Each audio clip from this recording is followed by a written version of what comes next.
Hello student, welcome back my new class. तो guys जो बच्चे 2026 में बोर्ड एग्जाम देने वाले हैं ना, तो उनके लिए ये वीडियो काफ़ी महत्वपूर्ण होने वाला है, क्योंकि मैं आप लोगों को बताने वाला हूँ 2026 बोर्ड एग्जाम में आने वाला एक गणित का वायरल पेपर। अगर आप लोग इस वायरल पेपर को हल करके जाते हैं बोर्ड एग्जाम में, बोर्ड एग्जाम से पहले, तो यहाँ से आप लोग को 100 ऑफ 100 नंबर नाले से कोई नहीं रोक सकता है। ठीक है, देखिए गाइज, ये जो वायरल पेपर है इसका जो कोड है वो आप लोग को याद रखना है 452। ये जो कोड है 452 AZ, ठीक है ना, ये कोड आप लोग को याद रखना है। अगर आप लोग इस कोड को यहाँ से हल करके जाते हैं तो बोर्ड एग्जाम में आप लोग को सेम पेपर ऐसा ही देखने को मिलेगा और आप लोग यहाँ से 100 ऑफ 100 करके आओगे। ठीक है, तो चलिए बिना कोई देर के हम लोग वीडियो को स्टार्ट करते हैं। तो सबसे पहले मैं एक चीज़ आप लोग को बता देना चाहता हूँ, ये जो पेपर है आप लोगों को 2026 बोर्ड एग्जाम में ऐसा ही सेम टू सेम पेपर देखने को मिलेगा। और यहाँ पर आप लोगों को दिया रहेगा अनुक्रमांक लिखने के लिए, तो आप लोग को अनुक्रमांक अपना लिख लेना है और यहाँ पर नाम लिख लेना है। ठीक है, और उसके बाद जो मेन पॉइंट आता है ना, उसको समझना आप लोग के लिए बहुत ही जरूरी है। यह जो देखो समय दिया है, देखो इसमें समय क्या दे दिया है, समय दिया है कि 3 घंटा 15 मिनट। ठीक है, आप लोगों को जो समय मिलेगा वो मिलेगा 3 घंटा और 15 मिनट का समय मिलेगा हल करने के लिए इस पेपर को। ठीक है, और इसमें कुछ नोट दिया है, वो भी आप लोग को समझना बहुत जरूरी है। और इस पेपर के लिए जो भी आप लोग को पूर्णांक आएंगे वो 70 पूर्णांक आएंगे। ठीक है, और इसमें आप लोग को ऐड किया जाएगा 30 नंबर प्रेडिकल का, टोटल आप लोग को हो जाएगा 100 नंबर। ठीक है, तो 100 नंबर अगर आप लोग चाहते हो 100 में 100 आए मैथ में, तो आप लोग मैं जितना बता रहा हूँ कम समय में आप लोग को अच्छे से तैयारी कराऊंगा। ठीक है, जो भी मैं आप लोग को बता रहा हूँ आप लोग को मन से अच्छे से तैयार करके जाना है बोर्ड एग्जाम से पहले। अगर आप लोग मेरे बताए हुए तरीके से तैयार करते हैं तो आप लोग को 100 ऑफ 100 नंबर लाने से कोई नहीं रोक सकता है। ठीक है, तो एक बार मैं आप लोग को बता दे रहा हूँ, ये जो नोट है एक बार इस नोट को भी अच्छे से पढ़ लेना है। तो देखिए नोट में क्या दिया कि प्रारंभ के 15 मिनट परीक्षार्थियों को प्रश्न पत्र पढ़ने के लिए निर्धारित है। ठीक है, इसका मतलब ये हुआ कि ये जो भी आप लोगों को प्रश्न पत्र मिला है, जो पेपर मिलेगा, उसमें ये जो निर्देश दिया रहता है ना, सामान्य निर्देश, यहाँ पर देखो जो सामान्य निर्देश दिया रहता है उसको 15 मिनट पढ़ने के लिए रहता है। ठीक है, तो इसको आप लोग को 15 मिनट लेकर के अच्छे से पढ़ लेना है। ठीक है, डायरेक्ट आप लोग को प्रश्न को हल करना नहीं है। ठीक है, इसको अच्छे से पढ़ के समझ लेना है। ठीक है, देखो मैं अभी आप लोग को पढ़ के समझा दे रहा हूँ ताकि आप लोग को एग्जाम में कोई दिक्कत ना आए। तो देखिए सामान्य निर्देश में जो पहला निर्देश आप लोग को देखने को मिलेगा वो मिलेगा कि सभी प्रश्न अनिवार्य है। इसका मतलब ये होगा कि सभी प्रश्न को हल करना अनिवार्य है। जो दूसरा निर्देश में है वो दिया कि इस प्रश्न पत्र के अ और ब 2 खंड है। ठीक है, इस जो ये जो प्रश्न पत्र है इसमें 2 खंड है, एक खंड है अ और एक खंड है ब, 2 खंड है। तीसरे नंबर में देखो क्या दिया कि खंड अ में, देखो खंड अ में एक अंक के 20 बहुविकल्पीय प्रश्न है जिसके उत्तर OMR उत्तर पत्रक पर नीले अथवा काले पॉइंट कलम पेन से सही विकल्प वाले, देखो यहाँ पर सही विकल्प वाले गोले को पूर्व रूप से काला कर चिन्ह करे। ठीक है, चिन्ह लगाना इसमें। ठीक है, देखिए ये जो लिखा है इसका मतलब ये हुआ कि जो भी आप लोग को OMR सीट मिलेगा ना, वहां पर आप लोग को ब्लू या ब्लैक डॉट पेन से यहाँ पर गोला लगाना है, सही गोला लगाना है। ऐसे आप लोग को जो OMR सीट मिलेगा ना उस पर आप लोग ऐसे गोला लगाना है। ठीक है, ब्लैक और ब्लू पेन का यूज करना है, बाकी कोई भी ग्रीन पेन का यूज नहीं करना है, like red pen, blue pen, sorry green pen, इस तरह से पेन का यूज आप लोग को बिल्कुल नहीं करना है। उसके बाद देखो क्या दिया है 5वें नंबर में कि OMR उत्तर पत्रक पर उत्तर अंकित किए जाने के पश्चात का मतलब होता है बाद में, नहीं काटे तथा इरेजर, व्हाइटनर, यहाँ पर होगा व्हाइटनर। ठीक है, व्हाइटनर आदि का प्रयोग न करें। ठीक है ना, इसका मतलब ये होगा कि जब आप लोग OMR सीट पर ऐसे गोला लगा देंगे और उसके बाद आप लोग को ना मिटाना है और ना ही इसको काटना है। ठीक है ना, व्हाइटनर से बोला कि ना ही मिटाना है और ना ही इसको ऐसे कोई भी इरेजर लेकर इसको इरेज करना है या फिर काटना है, ऐसा नहीं करना है। ठीक है, बाकी देखिए उसके बाद क्या दिया है, खंड ब में 50 अंक के, ठीक है ना, वर्णनात्मक प्रश्न है। इस खंड में कुल 5 प्रश्न आएंगे। ये जो वर्णनात्मक प्रश्न है इसमें 5 प्रश्न आएंगे, पहला, दूसरा, तीसरा, ऐसे करके आप लोगों को 5 प्रश्न आएंगे। हर प्रश्न में आप लोगों को अलग अलग प्रश्न रहेंगे। जैसे कि पहले प्रश्न में आप लोगों को दिया रहेगा क में एक प्रश्न रहेगा, ठीक है ना, और उसके बाद ख में प्रश्न रहेगा, ख करके, ग करके, घ करके, अंग करके, ऐसे प्रश्न दिए रहेंगे, ठीक है। और उसके सामने अंकित रहेगा कि कितने नंबर के ये प्रश्न है, ठीक है। तो मैं अभी अभी आप लोग बता दे रहा हूँ कि जो प्रश्न पहले प्रश्न में आएगा वो 2 नंबर के प्रश्न आएंगे, ठीक है। दूसरे में आप लोग आएगा 4 नंबर के प्रश्न, और ये जो आप लोग ऐसे ही 4 नंबर और उसके बाद से 6 नंबर के प्रश्न आएंगे। तो ये तो हो गया पेपर को समझना। अब आप लोग को हल करना है इस पेपर को। तो इससे पहले मैं आप लोग एक चीज़ बता दे रहा हूँ। इसमें देखिए जितना भी प्रश्न है ना उसको मैं कॉपी पर लिख लिया हूँ, ताकि मैं देखो मेरे पास बोर्ड नहीं है तो मैं कॉपी पर ही आप लोगों को बताता हूँ। तो कॉपी पर लिख लिया हूँ और कॉपी पर ही आप लोग को इतना अच्छे तरीके से बताऊँगा ना कि आप लोग को दिमाग में बैठ जाएगा। बस आप लोग भरोसा करिए और अंत तक देखते जाइए इस वीडियो को। चलिए बिना कोई देर के वीडियो को स्टार्ट करते हैं। तो सबसे पहले मैं यहाँ पर देखो ये जो प्रश्न है मैं कॉपी पे लिखा हूँ, इसको हल कैसे करना है देखिए गाइज। कोई भी प्रश्न अगर आप लोग हल करिए तो सबसे पहले जो जरूरी होता है उसको होता है प्रश्न को समझना। अगर आप लोग अच्छे से प्रश्न को पढ़ लिए और समझ लिए ना तो उसको हल करना इजीली हो जाता है। तो सबसे पहले हम इसको क्या करेंगे, अच्छे से पढ़ेंगे और इसको समझेंगे और उसके बाद ही इसको हल करेंगे। तो देखिए गाइज प्रश्न क्या दिया है कि दो संख्याओं का योग 8 है तथा उनके व्युत्क्रमों का योग 8/15 है, तो संख्याएं ज्ञात कीजिए, ठीक है। इसमें बोला कि संख्याएं ज्ञात करना है, लेकिन हम लोग को संख्याएं मालूम नहीं है, वो हम लोग को ज्ञात करना है। लेकिन इसमें दिया क्या दिया है, 2 संख्या है, ठीक है ना। तो एक संख्या इसको मान लेंगे हम लोग x और दूसरी संख्या को मान लेंगे y, ठीक है ना। तो इसको हल कैसे करना है वो देखिए। सबसे पहले यहाँ पर लिखेंगे हल लिखने के बाद जो हम लोग को ज्ञात करना है उसको मानेंगे। तो इसमें देखो ज्ञात क्या करना है, संख्याएं ज्ञात करना है। तो यहां से लिखेंगे माना वह संख्याएं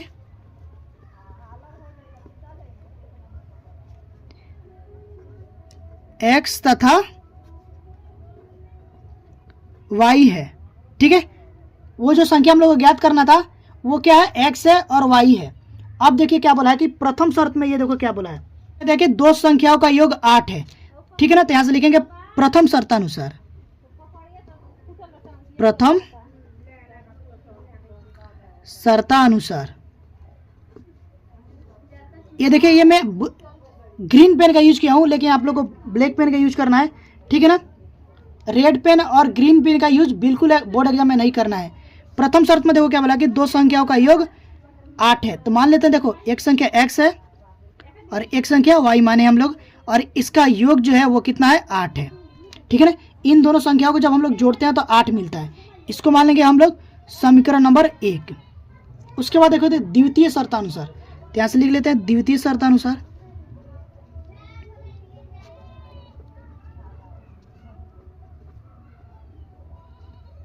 तो देखो दूसरी शर्त में क्या बोला है कि तथा उनके व्युत्क्रमों का योग जो है ना वो 8/15 है। व्युत्क्रम का मतलब है 1/, ठीक है ना। तो यहाँ से देखो व्युत्क्रमों का योग यानी हो जाएगा 1/x प्लस 1/y बराबर कितना हो जाएगा, 8/15 है। थोड़ा इसको सिंप्लीफाई कर लेते हैं। तो देखो सिंप्लीफाई कैसे करेंगे, इसको और इसको लॉसअप ले लेंगे तो हो जाएगा xy, लॉसअप आ जाएगा, x से x से हटा, यहाँ से हो जाएगा y और यहाँ से हो जाएगा प्लस में x बराबर हो जाएगा 8/15, ठीक है ना। इसको ऐसे लिख लेते हैं x प्लस वाई बटे में xy बराबर में 8/15। एक काम करते हैं, इसको हम लोग क्या करते हैं, तिरछा तिरछी गुणा करा लेते हैं। तो यहाँ से हो जाएगा 15, ये हो जाएगा x प्लस वाई बराबर यहाँ से हो जाएगा 8xy, ठीक है। अब देखिए x प्लस वाई का मान कितना है, x प्लस वाई का मान है 8। यहाँ से मैं आप लोग को दिखा दे रहा हूँ, x प्लस वाई का मान कितना है, 8 है। तो यहाँ से रख देंगे 8। तो यहाँ से पहले लिखेंगे x प्लस वाई का मान समीकरण 1 से रखने पर x प्लस वाई का मान समीकरण 1 से रखने पर, ठीक है। तो अब देखिए यहाँ से क्या बनेगा, ये हो जाएगा 15, x प्लस वाई का मान कितना है 8, 15 गुणे 8 बराबर यहाँ से हो जाएगा 8xy, ठीक है। 8 से 8 कटा तो यहाँ से हो जाएगा 15 बराबर xy, ठीक है ना। इसका मतलब xy बटा कितना, xy बराबर कितना हो जाएगा 15, ठीक है, इसको मान लेते हैं समीकरण नंबर 2। ठीक है, इतना तक समझ गए ना। देखिए यहाँ तक आप लोग समझ गए होंगे। अब देखिए आगे क्या करना है, यहाँ से हम लोग लिखेंगे आगे एक सूत्र होता है, वो मैं आप लोग को लिखा दे रहा हूँ। देखिए एक सूत्र, ठीक है, ये होता है x माइनस वाई बराबर, ये हो जाएगा x प्लस वाई का होल स्क्वायर माइनस में 4xy, ठीक है, और ये पूरा हो जाता है कड़री में, ब्रैकेट एथी में, अंडर रूट में, ठीक है ना। ये होता है सूत्र। अब देखिए हम क्या करेंगे, इसमें हम रखेंगे मान, ठीक है ना, इसमें रखेंगे मान। तो यहाँ से हम लोग कर लेते हैं, देखो x प्लस वाई का मान कितना है 8, यहाँ से रख लेंगे 8, तो हो जाएगा 8 का स्क्वायर माइनस में 4, एक्स वाई का मान कितना है 15, तो यहाँ से कर लेंगे गुणे में 15, ठीक है। अब देखिए ये x माइनस वाई चल रहा है, x माइनस वाई बराबर 8 का स्क्वायर कितना हो जाएगा 8/64, ये हो जाएगा 64 माइनस में, ठीक है, और 15 चौको 60, ये हो जाएगा 60, ठीक है। ये हो जाएगा x माइनस वाई बराबर 64 में से जब 60 को घटाएंगे तो यहाँ से बचेगा 4, ठीक है। तो अब देखिए ये अंडर रूट में बाहर आएगा तो 2 आ जाएगा, ठीक है ना। तो ये हो जाएगा x माइनस में वाई बराबर, देखिए कैसे 4 को हम ऐसे लिख सकते हैं 2 गुणे 2, दो संख्या अंडर रूट में सेम हो तो एक संख्या बाहर आ जाती है, तो हो जाएगा x माइनस वाई बराबर में 2। इसको मान लेते हम क्या, समीकरण नंबर 3, ठीक है, समीकरण नंबर 3 इसको मान लेते हैं। अब देखिए यहाँ से ये है समीकरण नंबर 1 और ये है समीकरण नंबर 3, तो हम इसको हल करते हैं, ठीक है। इसको क्या करते हैं, जोड़ देते हैं, तो ऐसे लिखेंगे समीकरण नंबर 1, समीकरण नंबर 1 तथा समीकरण नंबर 3 को जोड़ने पर, चलिए जोड़ते हैं इसको।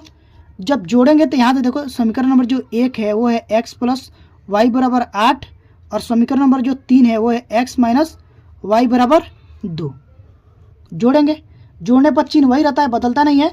तो यहाँ से देखो ये प्लस में y है और यहाँ पर माइनस में y है, ये कट जाएगा, यहाँ से बचेगा 2x, x जोड़ेंगे तो ये हो जाएगा 2x और इसको जोड़ेंगे तो हो जाएगा 8 और 2 10, ठीक है ना। तो यहाँ से जो x का मान आएगा 5 दूना 10, ये जाएगा 5, x का मान कितना आ गया 5 आ गया,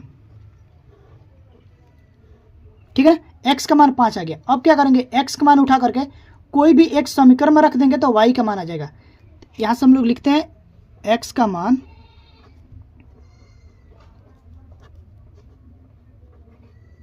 समीकरण नंबर 1 में ही रख दीजिए, 1 में रखने पर 1 में ही रखते हैं। तो जो समीकरण नंबर 1 है वो है x प्लस वाई बराबर 8, ठीक है, x का मान है 5 प्लस में हो जाएगा y बराबर 8, 5 को उधर ले जाएंगे तो ये माइनस में हो जाएगा, तो यहाँ से हो जाएगा y बराबर 8 माइनस 5, तो y का मान कितना आ गया 3 आ गया, 8 में से 5 को घटा देंगे तो यहाँ से बचेगा 3, ये आ गया y का मान। अब देखिए एक चीज़ मैं आप लोगों को बताना चाहता हूँ कि यहाँ पर जो प्रश्न दिया था ना कि दो संख्याओं का योग 8 है, तो अब देखिए ये आप लोग को रफ कार्य, इसको आप लोग को मैं समझाने के लिए बता रहा हूँ। यहाँ पर जो दिया था x प्लस वाई बराबर 8, अब देखिए जब हम x और y का मान रखेंगे ना तो 8 ही मिलेगा। तो x का मान निकाले हैं 5, तो यहाँ से रख देंगे 5 और प्लस y का मान निकाले हैं 3। एक बार मैं आप लोग को दिखा दी, देखिए x का मान कितना है 5 है और y का मान कितना है 3 है। जब दोनों को जोड़ेंगे तो कितना मिलेगा 8 ही मिलेगा। देखो प्रश्न में ऐसा ही बोल भी दिया था कि दोनों का योग 8 है, ठीक है ना। तो इतना हो गया। तो अब हम यहाँ पर लास्ट में लिख देंगे अतः, यहाँ से लिखेंगे अतः वह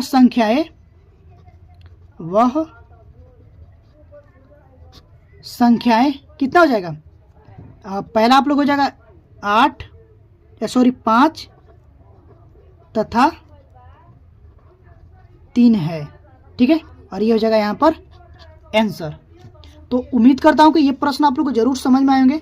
अगर आप लोगों को थोड़ा भी प्रश्न समझ में आया तो गाइज इस प्रश्न को भगा करके एक बार और देखिए, क्लियरली समझ में आ जाएगा क्योंकि मैं इतना आसान तरीके से बताया हूँ, ठीक है ना। तो आई होप कि आप लोग को जरूर समझ में आए होंगे। जो भी बच्चे थोड़ा उनको कन्फ्यूजन है तो एक बार वीडियो को बैक करिए और उसके बाद देखिए आप लोग को बिल्कुल समझ में आ जाएगा, ठीक है। तो गाइज आप लोग के लिए मैं इतना मेहनत करता हूं, तो आपका भी फर्ज बनता है कि एक बार इस वीडियो को लाइक कर दीजिए और चैनल को सब्सक्राइब जरूर करिएगा अगर आप लोग चैनल पर पहली बार आए हैं तो, ठीक है। गाइज इतना मेहनत पर तो एक लाइक और सब्सक्राइब बनता ही है, तो प्लीज़ आप लोग कर दीजिएगा। आप लोग को एक लाइक और सब्सक्राइब मुझे कितना मोटिवेट करता है मैं आप लोग को बता नहीं सकता हूँ, ठीक है ना। तो ज़रूर आप लोग लाइक और सब्सक्राइब जरूर करिएगा। तो चलिए गाइज अब दूसरे वाले प्रश्न को हम लोग हल करते हैं। तो इसमें देखिए जो अगला प्रश्न है वो क्या दिया है कि y का वह मान ज्ञात कीजिए जिसके लिए बिंदु P दिया है कि 2,-3 और बिंदु Q 10, y के बीच की दूरी 10 मात्रक है। इसको हम लोग क्या करना है, y का मान ज्ञात करना है। तो देखिए कैसे ज्ञात करेंगे। तो सबसे पहले हम यहाँ पर लिखेंगे हल लिखने के बाद जो दिया उसको पहले मान लेंगे। ध्यान से लिखेंगे दिया है, देखो दिया है, यहाँ पर जो को 2 बिंदु दे दिया है। मान लेते हैं एक बिंदु यहाँ पर P है, ठीक है, और यहाँ पर एक बिंदु Q है जिसका निर्देशांक दे दिया है। देखिए वो कितना दे दिया है, यहाँ से देखो P का जो निर्देशांक दिया है वो दिया है कि 2,-3 और Q का जो निर्देशांक दिया है वो दिया है 10, y। और एक चीज़ मैं और आप लोग बताता रहा हूँ, देखिए ये होता है x1, ये होता है y1, ये होता है x2 और ये होता है y2। और इन दोनों के बीच की जो दूरी दे दिया है वो दे दिया है 10 मात्रक। कितना दे दिया है, 10 मात्रक दे दिया है, ठीक है। इन दोनों के बीच का जो दूरी दिया है वो 10 मात्रक दे दिया है। वो चीज़ पहले हम यहाँ पर लिख लेते हैं। तो यहाँ से लिखेंगे दिया है, यहाँ से देखो दे दिया है x1 बराबर 2, ठीक है, और y1 बराबर -3, ठीक है, x2 बराबर 10 और y2 बराबर जो दे दिया है वो दे दिया है y दे दिया है। अब हम क्या करेंगे, दूरी वाला सूत्र लगाएंगे। तो देखो दूरी वाला जो सूत्र होता है वो होता है कि 2 बिंदुओं के बीच की दूरी, दो बिंदुओं के बीच की दूरी, ठीक है। तो 2 बिंदु P और Q है, तो इसका जो सूत्र होता है, फॉर्मूला होता है वो होता है अंडर रूट में x1 - x2 का वर्ग प्लस y1 - y2 का वर्ग। ये फार्मूला होता है। तो इस फार्मूला का हम लोग यूज करेंगे और यहाँ पर इसको हल करेंगे, ठीक है। तो देखिए यहाँ से लिख देते हैं PQ बराबर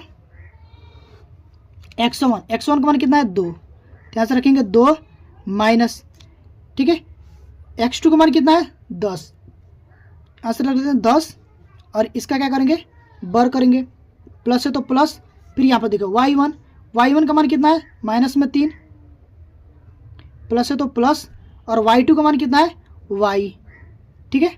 चलिए इसको भी हम क्या कर लेते हैं, स्क्वायर कर लेते हैं। अब देखिए, और दोनों बीच के जो दिया है, 2 बिंदुओं के बीच की जो दूरी दे दिया है वो कितना दे दिया है 10 मात्रक दे दिया है। तो यहाँ से लिख लेंगे 10 बराबर, अब देखिए यहाँ से क्या हो जाएगा, 10 में से 2 को घटाएंगे तो यहाँ से बचेगा -8, इसका स्क्वायर हो जाएगा, प्लस है तो प्लस, y को पहले लिख लेते हैं और ये -3 को बाद में लिख लेते हैं, इसका हो जाएगा स्क्वायर। अब देखिए क्या करेंगे, यहाँ पर लगाएंगे हम a + b का होल स्क्वायर का फॉर्मूला है, यहाँ पर लिख दे रहा हूँ, सॉरी a - b का जो होल स्क्वायर का फॉर्मूला होता है वो होता है a का स्क्वायर प्लस b का स्क्वायर माइनस में 2ab, ये फॉर्मूला होता है। इसका हम लोग यहाँ पर यूज करेंगे। अब देखिए यहाँ से लिखेंगे 10 बराबर, ये 8 का वर्ग कितना हो जाएगा 8/64, माइनस में प्लस में हो जाएगा, ये हो जाएगा 64 प्लस। अब देखिए इस फार्मूला का यूज करेंगे तो यहाँ से मानेंगे इसको a, इसको b, तो कितना हो जाएगा a का स्क्वायर यानी कि y का स्क्वायर हो जाएगा प्लस b का स्क्वायर यानी कि 3 का स्क्वायर, 3 × 3 = 9, और माइनस है तो माइनस लगाएंगे 2ab, 2ay है और b क्या है -3 है, सॉरी माइनस नहीं लगाएंगे, सिर्फ 3 लगाएंगे, ठीक है, क्योंकि यहाँ पर माइनस लगा दिए हैं, ठीक है ना, ये हो जाएगा। अब देखिए यहाँ से हो जाएगा 10 बराबर अंडर रूट में 64 plus y square plus 9 minus में 3 दूना 6 y, ठीक है ना, ये हो जाएगा। अब देखिए यहाँ से हो जाएगा 10 बराबर 64 और 9 को जोड़ देंगे तो 64 और 9 हो जाएगा 73 प्लस में वाई स्क्वायर माइनस में 6y। अब क्या करेंगे, दोनों साइड बर कर देंगे। ठीक है, यहाँ से लिखेंगे दोनों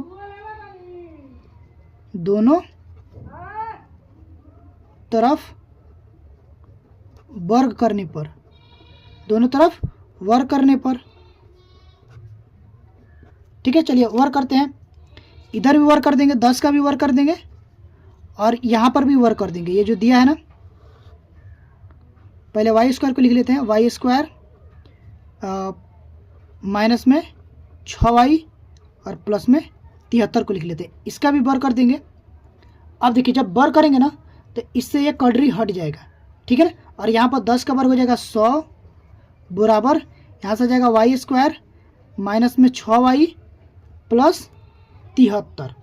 अब देखिए क्या करेंगे, इधर से इसको उधर ले जाएंगे तो यहाँ से हो जाएगा, पहले इसको लिख लेते हैं, ये वाले को वाई स्क्वायर माइनस में 6y प्लस में 73। ये जैसा था सेम वैसा ही लिख लिए हैं। इसको इधर ले जाएंगे, मतलब इधर उधर कर दिया है, आप लोग इसमें कंफ्यूज मत होगिएगा। तो ये 100 प्लस में इधर आके माइनस में हो जाएगा, तो हो जाएगा माइनस में 100 बराबर 0। अब देखिए क्या करेंगे, यहाँ से हो जाएगा वाई स्क्वायर और यहाँ से ये डेट इम्प्लाइज का जो निशान है वो आप लोग लगाते जाना है। ठीक है, ये जो निशान को बोलते हैं हम लोग डेट इम्प्लाइज।